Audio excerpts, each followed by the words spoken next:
ప్రియులరా, మనము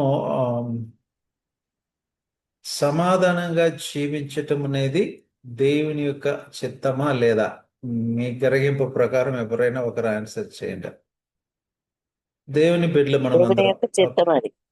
దేవుని చిత్తం. సమాధానమును వెనక్కి వెంటాడుని అని 34వ కీర్తనలో చెప్పారు ప్రభు. Excellent, excellent, excellent. సో ఇప్పుడు మన టాపిక్ అదే. సమాధానముని ఏం చేయమన్నారు? వెదకి వెంటాడండి. వెదక్కి వెంటాడాలంట. ఓకే. ఇప్పుడు మనం ఏమనుకుంటున్నామంటే ఆ సమాధానం ఆ అదేదో ఫ్లో లాగా మన మీద రావాలంటే అనుకుంటున్నాము. ఏ ప్రయత్నము మన వైపు నుంచి ఉండదు. అదే మనకు రావాలి. కొంచెం గ్రహింపుతో మనము ముందుకు వెళ్ళటానికి ప్రయత్నం చేస్తాం. ఎందుకంటే దేవుని వాక్యం ఏం చెప్తే అనేది మనము గ్రహించుకుంటే మంచిది. సమాధానంగా ఉండాలనేది దేవుని బిడ్డలుగా ఆయన రక్తములో గడగబడిన ప్రతి ఒక్కరు కూడా సమాధానంగా జీవించటం, సంతోషంగా జీవించటం దేవుని చిత్తమే. దాంట్లో మనము క్లియర్గా ఉండాలి. ఓకే. మరి ప్రభు సిలువ మోయమన్నారు కదా బ్రదర్, అది ఎట్లా? జనరల్గా మనకు వస్తుంది. ఓకే. సో మనము దేవుని వాక్యాన్ని సరిగా గ్రహించాల. పౌలు భక్తుడు అంటున్నాడు, నేను మళ్ళా చెప్తున్నాను, దేవుని యందు ఆనందించడి. సిలువ మోయటం అనేది ఏదో మనము మన సమాధానాన్ని కోల్పోవటానికి కాదు దాని అర్థం. దాని భావన ఏమంటే స్వభావచిత్తంగా మనలో సెల్ఫ్ అంటే స్వయం అనేది పరిపాలన చేస్తుంది. నా చిత్తము, నా ఇష్టము. ఓకే. అక్కడ దేవునికి చోటు లేకుండా పోయే అవకాశం ఉంది. కాబట్టి మీరు గుర్తుపెట్టి చూడండి. ఒక్క నిమిషం మీరు జస్ట్ ఆలోచన చేసి, ప్రపంచంలో నేటికి దినాల్లో మీరు ఎక్కువ ప్రేమించే వాళ్ళు ఎవరైనా ఒకరు ఉంటారు. ఓకే. అందరికంటే ఎక్కువ ప్రేమించే ఒకరు గుర్తు చేసుకుంటాం మీ మనసులో.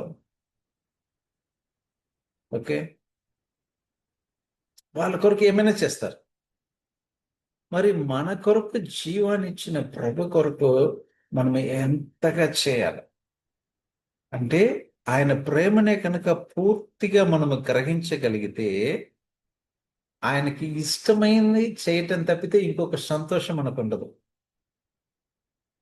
ఆయన ప్రేమని పూర్తిగా గ్రహిస్తాం.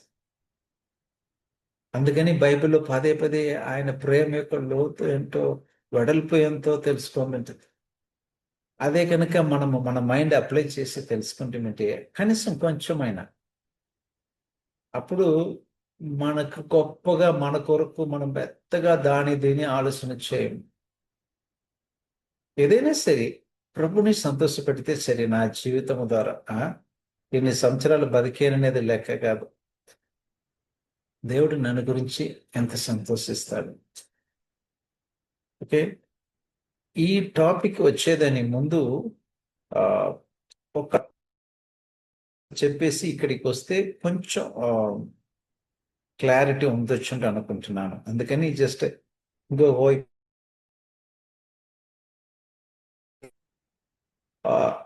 కొన్ని పరిస్థితులు వచ్చినప్పుడు తాను చేసిన దాన్ని గురించి ఒక్కొక్క చోట ఎందుకు వీని ఎన్నుకున్నానో నాకు అట్లా బాధపడిన అవకాశాలు కొన్ని రెండే ఉన్నాయి. ఒకటి ఏమంటే ఆదికాండం 6:6 ఏముందంటే, తాను భూమి మీద నరులని చేసినందుకు యెహోవా సంతాపము నొంది తన హృదయంలో నొచ్చుకొనేనంటూ ఉంటుంది. కొంచెం దాన్ని అర్థం చేసుకోవటానికి ప్రయత్నం చేస్తాం. ఎందుకు ఆయన ఆ మెట్టుకు వెళ్లాల్సిందిగా వచ్చింది? ఆయన నరుణ్ణి ఎట్లా సృష్టించాడు? తన రూపంలో తన పోలికలో. ఓకే. సంతోషంగా మొదలు పెట్టారు. ఆదామవతో ఆయన ఆ గార్డెన్లు ఇచ్చారు. ఓకే. చక్కటి గార్డెన్ ఇచ్చారు. ఆయన సృష్టించిన ప్రతి ఒకటి కూడా ఆదాం దగ్గర ఇచ్చి పేరు పెట్టించాడు. చూసారా? ఆ రోజు ఆదాం గాడిదని చూసి, నువ్వు గాడిదంటే ఈ రోజు మనం గాడి తింటున్నాం. నువ్వు గుర్రం అంటే గుర్రం, మరి తయారు చేసింది అయితే ఆయన, పేరు పెట్టింది ఈయన. అంత క్లోజ్గా ఉండిన ఒక బంధం కొన్ని తరాల తర్వాత ఏ పరిస్థితికి వచ్చేసింది? ఎందుకంటే అంతకు ముందు కోసం ఏం చెప్తుంది? నరుల చెడుతనము. భూమి మీద చాలా చెడ్డది. ఆ అందుకని అలాంటి పదాన్ని దేవుడు వాడుకున్నాడు. ఓకే. తర్వాత ఇంకొక చోట ఇదే పదం వాడబడుతుంది. 1 సమూయేలు 15:10-11. ఫస్ట్ తీసిన వాళ్ళు అన్మ్యూట్ చేసి చదవండి. 1 Samuel 15:10-11. అప్పుడు యెహోవా వాక్కు సమూయేలునకు ప్రత్యక్షమై ఇలాగు సెలవిచ్చెను. సౌలు నన్ను అనుసరింపక వెనుక తీసి నా ఆజ్ఞలను గైకొనకపోయెను గనుక అతనిని రాజుగా నిర్ణయించినందుకు నేను పశ్చాత్తాపపడుచున్నాను. అందుకు ఆ మాట సమూయేలు చాలు చాలు సిస్టర్. సౌలుని రాజుగా నిర్ణయించినందుకు నేను పశ్చాత్తాపపడుచున్నాను. యెహోవా మాట అండి అది. అది చదివితే నాకు నెక్స్ట్ వర్డ్కి వెళ్ళటానికి కష్టమైపోయింది. స్ట్రక్ అయిపోయాను. నేను పశ్చాత్తాపడుతున్నాను, వాడిని ఎందుకు రాజుగా చేశాను అనేసి. ఇశ్రాయేల్ యొక్క మొట్టమొదటి రాజు గాడిద వెంట తిరుగుతూ ఉండేవాడిని ఎదికి పెట్టి దేవుడు ఆ స్థానానికి హెచ్చిస్తే మనం చేసేది ఏంటండి? ఇప్పుడు సహోదరి సాక్ష్యం చెప్తా ఉన్నారు. నేను I'm not a bright student. ఈ పరిస్థితి, ఈ మీటింగ్లు ఉండే ప్రతి ఒక్కరూ సాక్ష్యం చెప్తారు, లేకపోతే చెప్పింటారు. మీరు కావాలంటే రాసి పెట్టుకోవచ్చు. దేవుని బిడ్డలుగా మనం ఎక్కడ ఉన్నప్పుడు దేవుడు తెచ్చి ఎక్కడో పెడుతున్నాడు. అది గొప్ప కార్యం కాదు దేవునికి. కానీ ఆ గొప్ప దేవుని మనం గొప్పగా చూపిస్తున్నామా ఆ స్థానములు అనేదే ప్రాబ్లం.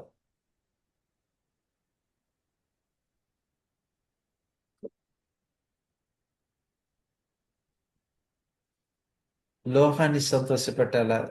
సోషల్ గ్యాదరింగ్లో అందరూ ఎదుట సిగ్గు లేకుండా దేవుడు సారీ నేను ఇది చేయను చెప్పగలుగుతామా? అది అసలైన దేవుని అనేది అక్కడ ఉంటుంది. దేవుడు హెచ్చించిన గొప్పది కాదు అది. దేవుని బిడ్డని దేవుడు ఎట్లయినా ప్రతి ఒక్కరూ అనుభవిస్తారు, అనుభవించుంటారు. కేవలం ఆయన కృపను బట్టి మనం ఉంటున్నాం. మన యోగ్యత కాదు, మన గొప్పతనం కాదు.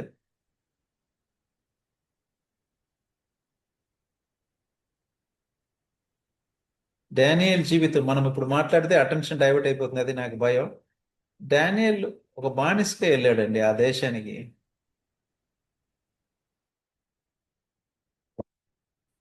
ఒక బానిసగా వెళ్ళిన వ్యక్తి ఆ దేశాన్ని పరిపాలన చేసే మట్టుకు వచ్చాడంటే కారణం ఏంటి? అతని మనసు ఎప్పుడు బానిసత్వంలో కానీ పైకి కానీ. మొన్న ఒక సేవకుడు నా దగ్గర అన్నాడు, నువ్వు ఒక బానిసగా ఉన్నావు అన్నాడు.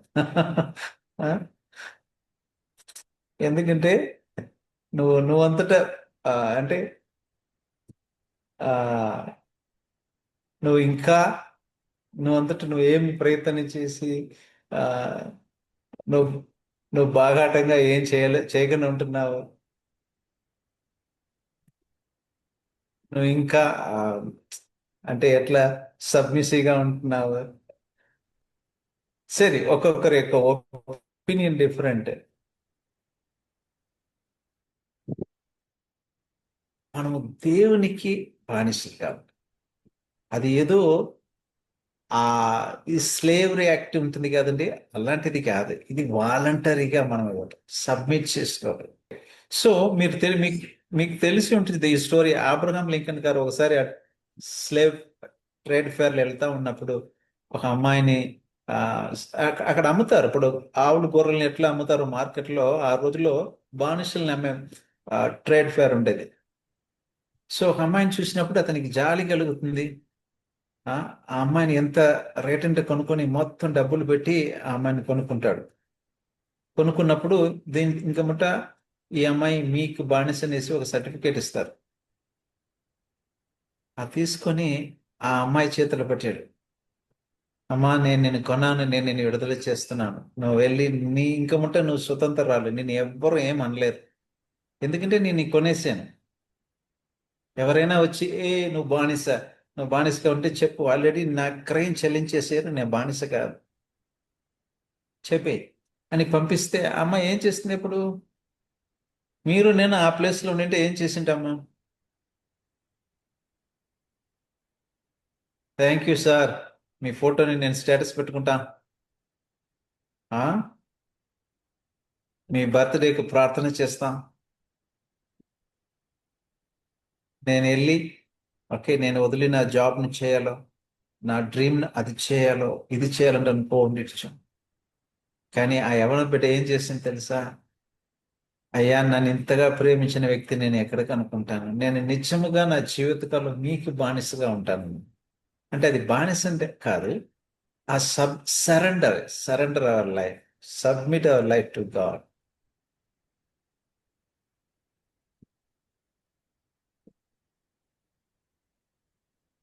సో సౌలుని రాజుగా నిర్ణయించినందుకు దేవుడు పశ్చాత్తాపడ్డాడు.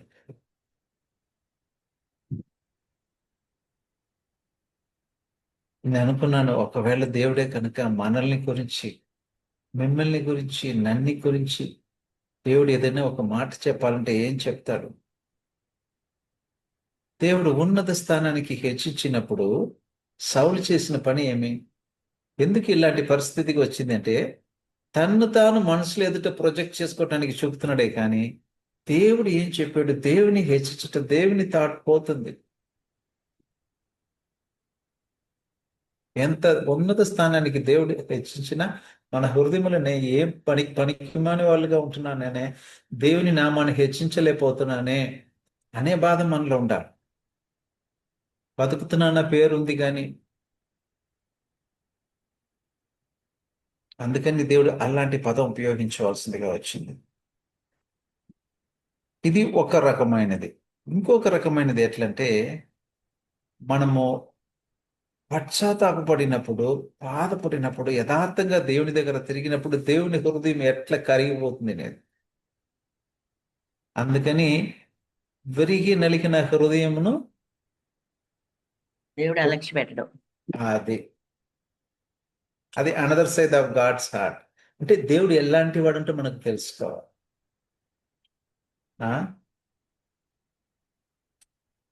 2 సమూయేలు 24:16-17 ఇక్కడ దావీదు ఒక పెద్ద పొరపాటు చేస్తున్నాడు. దేవుని మీద ఆనుకోకుండా తన సైన్యం యొక్క సంఖ్య ఎంత గొప్పది అనేసి కౌంట్ చేస్తూ ఉంటాడు. ఎన్నోసార్లు దేవుడు అతనికి విజయం ఇచ్చాడు, కానీ ఒక పరిస్థితి వచ్చినప్పుడు తన బలం ఎంతో దాని మీద ఆనుకోవటానికి ప్రయత్నం చేస్తున్నాడు. అప్పుడు దేవుని యొక్క శిక్ష అతని మీద వచ్చింది. సో ఆ శిక్షలో దాదాపు 70,000 మంది చనిపోయారు, అమాయకులు. అప్పుడు దావీదు హృదయం ఎట్లా కొట్టుకున్నదంటే, బైబిల్లో రాయబడింది, దావీదు మనసు కొట్టుకొనగా అతడు చేసిన పని ఏం తెలుసా? గొప్ప పాపముని కట్టుకుంటుని గొప్ప చిక్కులో ఉన్నాను. గొప్ప చిక్కులు మనం గ్రహించాలి. మన ప్రాబ్లం నుండి మనం బయటికి రావటానికి మొట్టమొదటి పని ఏమిటంటే, మన ప్రాబ్లం ఉన్నామనేది గ్రహించాలి. ఓకే, సో గొప్ప చిక్కుల్లో ఉన్నాను, ఏమీ తోచలేదు. కాబట్టి ఏం చేయాలా? యెహోవా బహువాత్సల్యత కలవాడు కనుక మనుషుల చేత పడకుండా యెహోవా చేత పడుతున్నాను. సో ఒక పరిస్థితి వచ్చినప్పుడు దేవుడు 3 శిక్షిస్తాడు. నువ్వు ఏది ఎన్నుకో అన్నప్పుడు ఏం చేస్తాడు? నేను దేవుని చేతిలో పడుతుంది. దేవుని దగ్గర మాట్లాడినప్పుడు అంటున్నాను, ప్రభువా నన్ను శిక్షించి మా ఇంటి వారిని శిక్షించి. చూసారా, అది ఆ మనసు. ఎప్పుడైనా సరే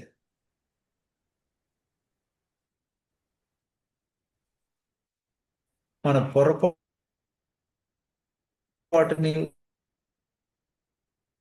పడి చదువుతారా? 2 Samuel 24th chapter verse 16, 17. అయితే దూత యెరూషలేము పైని హస్తము చాపి నాశనము చేయబోయినప్పుడు యెహోవా ఆ కీడును గూర్చి సంతాపం ఉంది. అంతే చాలును, నీ చెయ్యి తీయుమని జనులను నాశనము చేయ దూతకు ఆజ్ఞ ఇచ్చెను. ఆజ్ఞించను. చాలుమా. ఇక్కడ దావీదు యొక్క ఆ హృదయ పరిస్థితి, ఆ బాధను చూసినప్పుడు దేవుడు ఇక్కడ హృదయం ఎట్లా అవుతుందో చూడండి. అలాగే నినివే పట్టణస్థులు దేవుని వైపు తిరిగినప్పుడు అక్కడ కూడా దేవుని హృదయం ఎంత చక్కగా మారింది చూడండి. జోనా 3:10, జోనా 3:10. ఈ నినివే వారు తమ చెడు నడతలను మానుకొనగా ఆ, వారు చేసిన క్రియలను దేవుడు చూసి పశ్చాత్తాపడి వారికి చేయుదునని తాను మాట ఇచ్చిన కీడు చేయక మానెను. చూసారా? నినివే వారు తన చెడుతనమును మానుకొనగా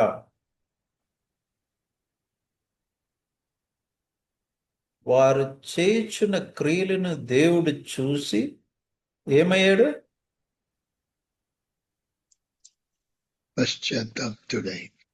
పశ్చాత్తాపతుడై వారికి చేయుదునని మాట ఇచ్చిన కీడుని చేయక మానెను. దీని ద్వారా మీకు ఏంటి అర్థమవుతుంది? 2 చూసేమో. ఫస్ట్ ఎగ్జాంపుల్, నరుని సృష్టించినందుకు నేను సంతాపము నందుతున్నాను, సౌలుని రాజుగా చేసినందుకు అది ఒకలాంటిది. కానీ ఇక్కడ శిక్షించినప్పుడు ప్రజల యొక్క రియాక్షన్ చూసి వాళ్ళ పట్ల ప్రభు యొక్క మనసు ఎట్లా ఉంటుందో. సో ఈ గ్రహింపుతో మనము ఆ మొదటి చూసిన వచనాన్ని చూసుకుంటాం. ఎందుకంటే ఈ రోజుల్లో సమాధానం అనేది పెద్ద రేర్ కమోడిటీ అయిపోతుంది. అన్నీ ఉన్నాయి, సమాధానం లేదు హృదయంలో. ఏదో ఒక ఆందోళన, ఏదో ఒక చేదు వేరు, ప్రేమ చల్లారిపోతుంది, జీవితం వ్యర్థమైనట్లే కనపడుతుంది, అన్నీ ఉంటుంది, ఏమీ లేనట్ల బతుకు, ఒక సంతృప్తి లేదు. పేరుకు క్రైస్తవులే, పేరుకు మనమంతా బిడ్డలు, దేవుని బిడ్డలు, అన్ని బాగానే ఉన్నాయి, కానీ ఆ సమృద్ధి జీవితం అనేది కనపడకుండా ఉంటుంది. నేను వాటికి జీవాన్ని ఇవ్వటానికి, సమృద్ధిగా ఇవ్వటానికి వచ్చానన్నాను. ఆ సమృద్ధి జీవం నిండి పొల్లే అనుభవం మీరు అన్ని వృత్తాంతం నుండి వచ్చిన వాళ్ళు కానివ్వండి, క్రైస్తవంలో పుట్టి పెరిగిన వాళ్ళు కానివ్వండి, మీకు సమానంగా మీరు చిన్నప్పటి నుంచి విన్న ఒక పాత పాట, ఏదైనా ఒక గుర్తున్న పాట, ఫస్ట్ లైన్ మీకు గుర్తుంటుందా? ఉంటుంది కదా. ఈ మధ్య నాకు ఆ పాట గుర్తొచ్చింది. ప్రభా, ఎక్కడ పొంగుతుంది సంతోషం? పాటలు పొంగుతుంది, జీవితంలో సంతోషం కనపడట్లేదే. Something wrong. అది మనం గుర్తించాలండి. ఇప్పుడు మీరు పాడిన పాటలంతా పాడినప్పుడు దానికి మీనింగ్ ఉండాలి కదా. లేదంటే ఒక పాస్టర్ గారు నా దగ్గర అన్నారు, బ్రదర్ మనమంతా క్రైస్తవులు బ్రదర్, మనము పాటలు అబద్ధం ఆడము కానీ పాటలు పాడతాం, అబద్ధం ఆడము కానీ పాటలు పాడతాము, పాటలు పాడేది అబద్ధమే. దానికి ఏ సంబంధం లేదు. సంతోషం ఎక్కడ పొంగుతుంది చెప్పండి. ఆ లైన్లు మీకు ఎవరన్నా ఆ పాట బుక్ ఉంటే ఒక్కసారి తీయండా. ఆ పాట ఒకటి చాలండి మనకు, మన పరిస్థితిని మనకు స్కాన్ చేసి చూపించడానికి. ఫస్ట్ స్టాండ్ చెప్పండి. యేసు రక్షించిన నాటి నుండి నేటి వరకు సంతోషం పొంగుచున్నది అని వస్తుంది. యేసు రక్షించాడు. తర్వాత సెకండ్ స్టాండ్ చేయమంటే, ఇప్పుడు పాపమును శమించినందుకు మొట్టమొదటిగా సంతోషపడుతున్నాము కదా. ప్రపంచంలో నేటికి వరకు దానికి మించిన సంతోషం ఇంకా ఏమైనా ఉన్నదంటే మనం ఎక్కడో తప్పు దారిలో వెళ్ళిపోయాము, మన ఆలోచనలో, మన బతుకులన్నమాట. దానికి మించిన సంతోషం ఏదైనా మీ జీవితంలో కనపడితే మీరు చాలా తప్పుడు మార్గంలో వచ్చేసారన్నమాట. మన పాపమును శమించే దానికంటే గొప్ప సంతోషం ఇంకొకటి ప్రపంచంలో ఉండే అవకాశమే లేదు. అదంతా తర్వాత వచ్చేది. అట్లా ఆ ఒక్కొక్క స్టాంజా చదవండి, అది చాలు. అది అనలైజ్ చేస్తేనే మనం ఎంత లోటుగా ఉంటున్నాం అనేది తెలుస్తుంది. ప్రభా నాకు రక్షణ, పాపన సమాపణ పొందటానికి సమాపణ సమీపపడిందనేది గురించి ఎప్పుడు మనం సంతోషించాము? ఒక్కసారి ఆలోచన చేసుకుంటాం మనకు మనమే. అదంతా అప్పుడే ఒప్పుకున్నాము కాదు బ్రదర్, అది అప్పుడే అయిపోయింది, ఆ పాట అప్పుడే అయిపోయింది. అలవాటు భక్తికి బానిసలైపోతున్నాం. కాబట్టి హెబ్రేయులకు రాసిన పత్రికలో 12:14 చూడండి.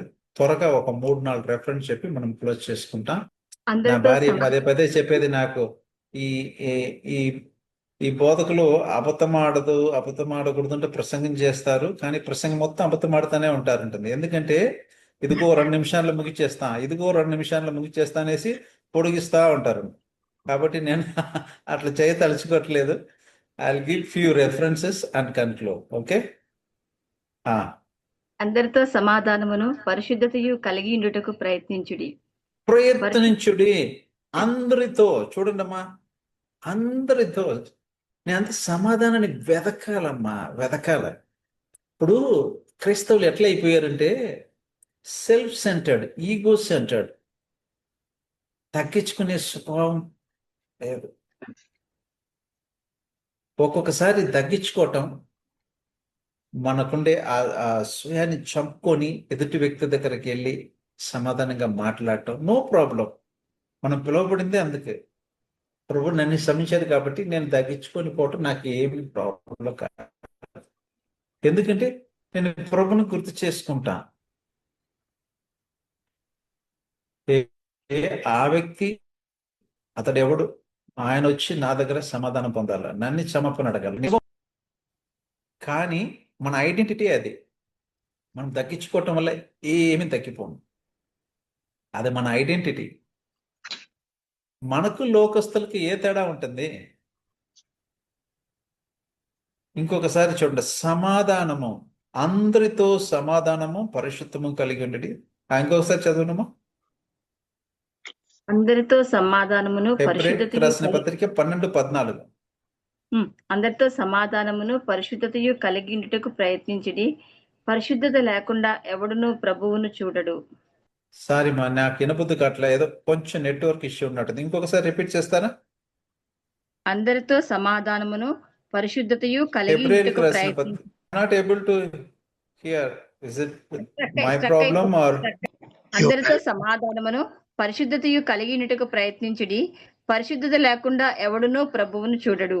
ఇప్పుడు దయచేసి హెబ్రేయులకు రాసిన పత్రిక 12:14 చదవండి ఇంకొకసారి. అందరితో సమాధానమును పరిశుద్ధతయు కలిగి ఉండుటకు ప్రయత్నించుడి.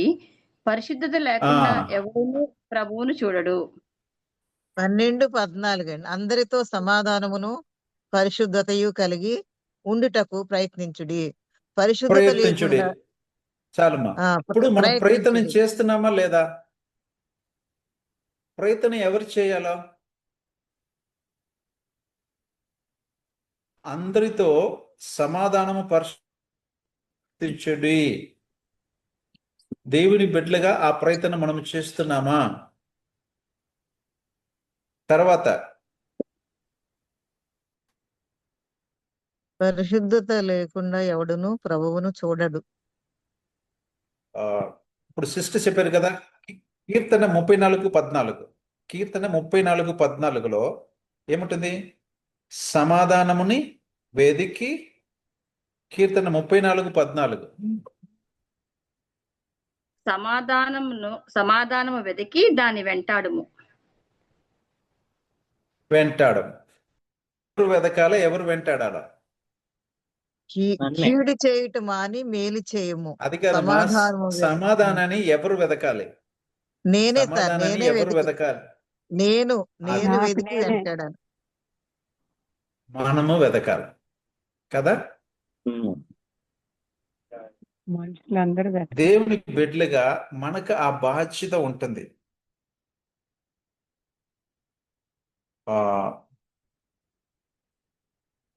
2 తిమోతేయు 2:22. 2 తిమోతేయు 2:22. నీవు యవ్వనేచ్ఛల నుండి పారిపోము, పవిత్ర హృదయులై ప్రభువునకు ప్రార్థన చేయు వారితో కూడా నీతిని, విశ్వాసమును, ప్రేమను, సమాధానమును వెంటాడుము. వెంటాడము. చూడండి, వెంటాడాల, సమాధానాన్ని వెంటాడాల. మన వంతు మనము చేయగలిగింది ఏంటిది? ఒక ఫ్యామిలీలో ఒక ప్రాబ్లం ఉంటుంది, ఒక సంఘంలో ఒక ప్రాబ్లం ఉంటుంది, ఓకే, ఆఫీస్లో ఒక ప్రాబ్లం ఉంటుంది. ఆ సమాధానాన్ని తెయటానికి మనము ప్రయత్నం చేయాలి దేవుని బిడ్డలుగా. అది మనకి ఇవ్వబడిన బాధ్యత. అది వరం ఉంటే అనుకోండి, బాధ్యత ఉంటే అనుకోండి, ఆజ్ఞ అంటే అనుకోండి, ఏదైనా కానివ్వండి, మనము సమాధానాన్ని తెచ్చే వాళ్ళకి ఉండాలి. మన డానియల్ గారు మెసేజ్ చదువుతా ఉంటే, దేవుని జీవం నీలో ప్రవహించేటప్పుడు నువ్వు ఎక్కడ ఉన్నప్పటికీ చుట్టుపక్కల ఉండే వాళ్ళకి సమాధానం కలిగచేసేవాడుగా ఉంటాడు. కాబట్టి ఈ థాట్ని మనము పెట్టుకుంటా. రెండు థాట్. ఒకటి ఏమంటే, మనం ఫస్ట్ చూసాము దేవుని యొక్క మనస్సు ఎలాంటిది అనేసి. మనల్ని సృష్టించినందుకు, దేవుడు మనల్ని ఎన్నుకున్నందుకు మనల్ని గురించి సంతాపం పొందుతాడా?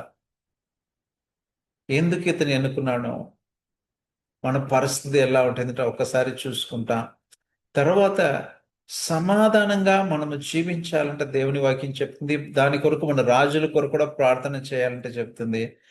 సమాధానం కోరుకుంటున్నాము, సమాధానంగా ఉండాలంటే ఆశపడుతున్నాము. అదే సమయంలో మన మీద ఒక బాధ్యత ఉంటుంది. అది ఏమంటే, మనము దాన్ని వెంటాడాలి.